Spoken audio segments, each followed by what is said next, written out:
로스앤젤레스에서 할리우드 영화 오션 11을 방불케 하는 정교한 수법으로 거액의 현금을 탈취하는 절도 사건이 벌어졌습니다. 4일 지역 일간지 LA타임즈와 KABC 방송 등에 따르면 부활절인 지난달 31일 LA 북쪽 샌퍼넌도 밸리 지역에 있는 보안업체 가다월드의 현금 보관 시설에서 3천만 달러의 현금이 감쪽같이 사라졌습니다. LA 경찰국 관계자는 이 시설이 절도를 당했고 범행을 벌인 일당이 건물 지붕을 뚫고 침입해 내부 금고에서 돈을 빼간 것으로 추정된다고 밝혔습니다. KABC가 헬리콥터로 촬영한 영상에는 이 건물의 한쪽 측면 벽의 일부가 합판으로 가려진 모습이 찍혔습니다. 현지 언론은 이런 건물 파손이 현금털이 사건과 관련이 있을 것으로 보고 있습니다. 하지만 사건 당일 범행은 매우 은밀하게 이뤄져 시설에 침입 알림 경보가 전혀 울리지 않았으며 침입 흔적도 거의 남지 않은 것으로 전해졌습니다. 이 업체 직원들이 다음 날인 월요일 아침 출근해 금고를 열 때까지 아무도 돈이 사라진 것을 알아차리지 못했습니다. 팍스뉴스는 이 시설을 관리하는 가다월드가 캐나다에 본사를 두고 ATM 서비스와 현금 운송 서비스를 전문으로 하는 대형 보안 회사라고 전했습니다. 수사당국은 이 사건의 범행 수법이 매우 정교한 것으로 미뤄 보안시설에 은밀하게 침입하는 방법을 잘 아는 숙련된 일당이 벌인 짓으로 보고 있습니다. 당국은 아직 용의자에 관한 실마리는 잡지 못한 것으로 전해졌습니다. 미 연방수사국은 LAPD와 함께 이 사건을 조사 중이라고만 밝혔습니다. LA타임스는 이번 사건이 LA에서 발생한 역대 최대 규모의 현금털이 사건이라고 전했습니다. 이전까지 LA에서 발생한 가장 큰 금액의 현금털이는 1997년 9월 12일 한 보안시설에서 1,890만 달러가 탈취된 사건입니다. 이 사건의 범인들은 결국 붙잡혔습니다. 워싱턴 DC 인근 버지니아주 한인 밀집지인 애난데일에서 지난달 20일 50대 한인 여성 업주가 업소에 침입한 연쇄 성폭행범에 의해 8시간이나 감금당한 채 성폭행 피해를 입은 것으로 드러났습니다. 애난데일 경찰국은 지난 2일 한인 대상 범죄 예방 세미나에서 피해 업소가 한인 업소이며 성폭행 용의자는 연쇄 범행을 저지른 20대 히스패닉 남성이라고 밝혔습니다. 경찰에 따르면 용의자는 지난달 20일 59세의 한인 여성이 운영하는 업소에 3차례의 시도 끝에 강제로 들어가 피해자를 감금하고 성폭행했습니다. 이 용의자는 다음 날 저녁에는 애난데일의 북버지니아 커뮤니티 컬리지에서 이 학교 학생인 20세 여성도 성폭행했으며 21일 오후 3건의 강간과 절도를 포함해 12건의 혐의로 체포돼 현재 페어팩스 카운티 구치소에 수감됐습니다. 경찰 관계자는 한인 피해자는 8시간가량 감금된 채 성폭행을 당했다면서 피해자는 용의자가 업소에 들어오는 것을 수차례 막았지만 용의자는 강압적으로 그 업소에 들어가 범행을 저질렀다고 전했습니다. 이어 피해 여성은 용의자가 주의가 산만해졌을 때 도망쳐 인근 비즈니스에 들어가 도움을 받았다고 말했습니다. 주변에 따르면 피해 여성은 용의자로부터 구타를 당해 온몸에 멍이 들었고 목이 졸리는 등 폭행 피해도 당한 것으로 전해졌습니다. 필리핀 세부에서 한국인 무장 강도들이 한국인 집을 털다가 경찰과 총격전을 벌인 끝에 강도 한 명이 사망했습니다. 4일 세부 데일리 뉴스 등 현지 매체들과 주 필리핀 한국 대사관에 따르면 최모 씨, 김모 씨, 또 다른 김모 씨 등 한국인 용의자 3명은 지난달 2일 밤 9시 30분경 세부 고급주택가의 한국인 피해자 집에 권총으로 무장하고 침입했습니다. 이들은 피해자를 총으로 위협하고 귀금속 2,500만 필리핀 페소 가치와 현금 20만 필리핀 페소를 강탈했습니다. 그 사이 강도가 들었다는 신고를 받고 경찰이 출동해 피해자 집에 있는 용의자들과 대치했습니다.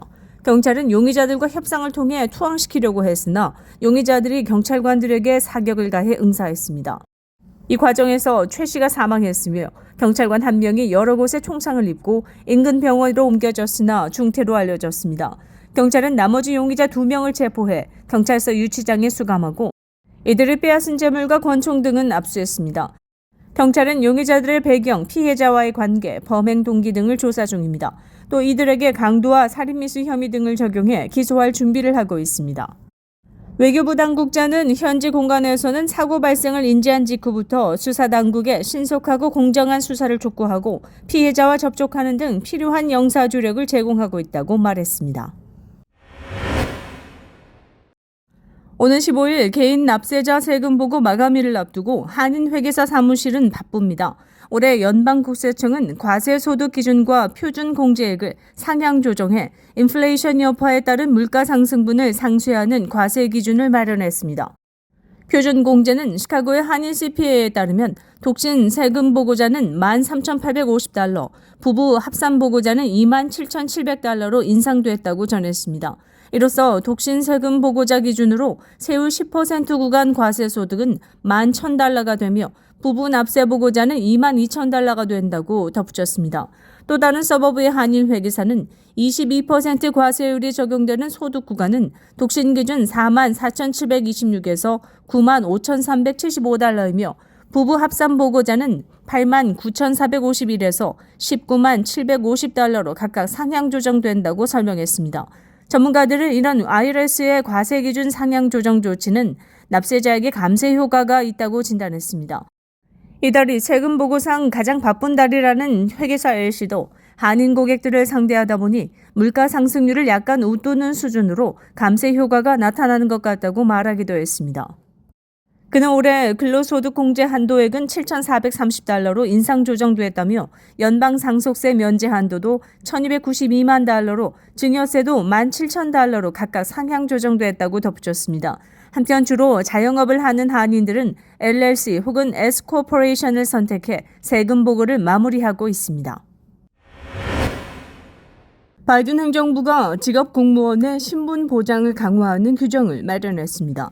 도널드 트럼프 전 대통령이 재집권할 경우 자기 말을 듣지 않는 공무원들을 마음대로 해고해 공무원 집단을 정치화할 수 있다는 우려에 대비하는 조치로 평가됩니다.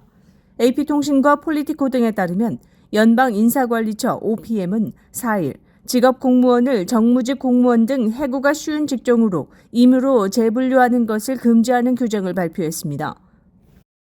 이는 트럼프 전 대통령이 재임 기간이 2020년에 발령한 행정명령 스케줄 F를 무력화하기 위한 것입니다. 트럼프 전 대통령은 행정명령을 통해 220만 연방 공무원 중 정책의 입안과 집행을 담당하는 상당수를 해고가 쉬운 직종으로 재분류하려고 했습니다. 바이든 대통령이 취임 후 스케줄 F를 무효로 했지만 트럼프 전 대통령이 오는 11월 대선에서 승리할 경우 다시 공무원 상당수를 정무직으로 재분류하는 등 신분 보장을 약화하려고 할 가능성이 큽니다. 민주당과 공무원 단체들은 신분 보장이 사라지면 공무원들이 정권의 지시를 맹목적으로 따르고 정치화될 수 있다는 우려를 제기해왔습니다. 바이든 대통령은 이날 성명에서 오늘 내 행정부는 220만 직업 공무원이 미국민의 최선의 이익을 위해 자신들의 책임을 다할 수 있도록 이들을 정치적 간섭으로부터 보호하는 규정을 발표한다고 말했습니다. 그는 날마다 직원 공무원들은 우리 민주주의가 기능하는 데 필요한 전문성과 연속성을 제공한다면서 그래서 난 취임 이후 우리 직업 공무원들을 강화하고 권한을 부여하며 재건하려고 노력했다고 밝혔습니다. 새 규정은 공무원을 다른 직종으로 재분류하더라도 신분 보장이 사라지지 않는다고 명시하고 재분류 시 따라야 할 절차적 요건을 기술했습니다. 35개 정부 부처 공무원을 대변하는 전미 재무공무원 노조의 도린 그린월드 위원장은 성명에서 이제 어떤 대통령도 자기가 손수 고른 당파적 충신들을 위한 자리를 만들려고 우리 연방정부 부처에서 일하는 비당파적인 전문가들을 임의로 해고하는 게 훨씬 어려워질 것이라고 말했습니다. 미 노동부는 지난주 신규 실업수당 청구 건수가 한 주 전보다 9,000건 늘어난 22만 1,000건으로 집계됐다고 4일 밝혔습니다. 이는 월스트리트저널이 집계한 전문가 전망치에 조금 못 미치는 수준입니다. 직전 주간 청구 건수는 21만 2천 건으로 2,000건 상향 조정됐습니다. 신규 실업수당 청구 건수는 지난해 7월 이후 감소세를 보이다가 작년 9월 중순 이후 20만 건대 언저리에 등락을 거듭하고 있습니다. 최소 2주 이상 실업수당을 신청하는 계속 실업수당 청구 건수는 3월 17일에서 23일 주간 179만 1,000건으로 한 주 전보다 19,000건 감소했습니다. 미 연방준비제도는 노동시장 과열이 인플레이션 고착화를 초래할 수 있다고 보고 고용 관련 지표를 눈여겨보고 있습니다. 회사가 퇴근했거나 휴무일에 쉬는 직원에게 연락하는 행위를 금지하는 법안이 캘리포니아 주의회에서 추진됩니다. 3일 워싱턴 포스트와 정치 전문 매체 더 힐 등에 따르면 민주당 소속 맷 헤이니 캘리포니아주 하원 의원은 퇴근하거나 휴일 등을 맞아 근무하지 않는 직원에게 연락한 고용주에게 과태료를 부과하는 내용의 법안을 발의했습니다. 이른바 연결되지 않을 권리법으로 명명된 이 법안은 캘리포니아의 모든 고용주가 근로자와 고용계약을 체결할 때 근무 시간과 휴무 시간을 명확히 적시하도록 규정합니다. 또한 캘리포니아 모든 사업장은 직원의 연결되지 않을 권리 보장을 위한 실행 계획을 작성해 공개하도록 합니다. 아울러 법안은 퇴근한 직원에게 연락하는 등 위반 행위를 할 경우 캘리포니아 노동위원회가 이를 조사하고 위반 1회당 최소 $100의 과태료를 부과할 수 있도록 권한을 부여합니다. 다만 단체 교섭이나 긴급한 상황과 관련한 사안이거나 일정 조정을 위해 연락한 경우는 법 적용에 예외로 두었습니다. 기업인 단체인 캘리포니아 상공회의소는 이 법안이 사업장의 유연성을 떨어뜨린다며 반대 의사를 표했습니다. 이 법안에 대한 심사는 캘리포니아주 하원 노동고용위원회에서 앞으로 몇 주 안에 이뤄질 것으로 예상된다고 더 힐은 전했습니다. 샴버그 소재 우드필드몰의 15,000평방피트의 e스포츠 라운지인 벨라시티 e스포츠가 지난달 23일 오픈하며 몰의 엔터테인먼트 확충 분위기를 예고했습니다. 다양한 종류의 아케이드 게임과 각종 e스포츠에다 당구 라운지까지 갖췄습니다. 식사도 가능하고 바 시설도 들어섰습니다. 라운드 1 볼링 앤 아케이드도 올해 안에 거니몰에 입점을 앞두고 있습니다. 몰 안에 이런 대형 엔터테인먼트 입점 추세와 더불어 패션 스토어와 식당 등도 속속 오픈 준비를 하고 있습니다. 예를 들어 밴쿠버에 본부를 둔 패션 부티크 아리찌아, 남성 의류점 티크너스, 보석류를 취급하는 인스피레이션 스토어가 몰 위층에 5월까지는 오픈할 예정입니다. 그 외 스무디 주스 가게를 포함해 블리스 볼스, 시카고에 본부를 둔 레디오 플라이어, 그리고 네이비 앤 버스터스 등의 새로운 업소가 최근 들어섰다고 우드필드몰 측은 밝혔습니다. 지난 수요일 저녁 스즈키 세이야가 2경기 연속 홈런을 치고 4점을 몰아친 시카고 컵스는 6점차 리드를 빼앗겼지만 다시 한번 전열을 가다듬고 콜로라도 로키스를 9대8로 꺾었습니다. 컵스는 첫 2경기에서 로키스를 17대2로 압도하고 이번 경기에서 6회 8대2로 앞서 또 한 번의 손쉬운 승리를 거둘 것으로 보였습니다.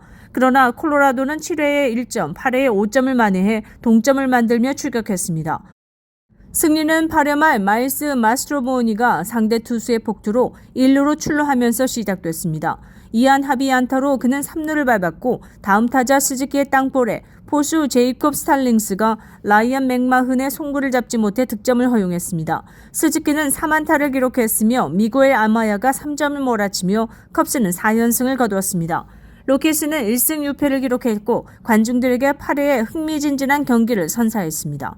콜로라도는 에세키엘 토바르가 좌전 2루타를 치고 찰리 블랙몬이 득점하며 8회를 동점으로 만들며 승부를 원점으로 되돌렸습니다. 지난 27일 아침 시카고 북부 날씨의 한 영화관 앞에서 차량 강도가 한 여성의 얼굴을 주먹으로 때리고 바닥에 내팽개친 후 차를 훔쳐 달아났습니다. 경찰은 오전 9시경 골프밀 쇼핑센터의 AMC 나이스 영화관 주차장에서 이 여성이 BMW X5 차량에서 내릴 때 한 차량이 그 옆에 차를 세웠고 뒤이어 여성의 얼굴을 때리고 차를 몰고 달아났다고 밝혔습니다. 여성은 병원으로 이송돼 부상을 치료했으며 도난당한 차량은 오전 11시 30분경 시카고 애슐랜드 애비뉴와 하워드 스트리트 근처에서 주차된 채 발견된 것으로 알려졌습니다. 차량은 나일스 경찰서로 견인 처리됐습니다. 수요일 오후까지 아무도 체포되지 않았으며 경찰은 차량 절도범에 대해 모호한 설명 외에는 자세한 것은 밝히지 않은 것으로 전해졌습니다.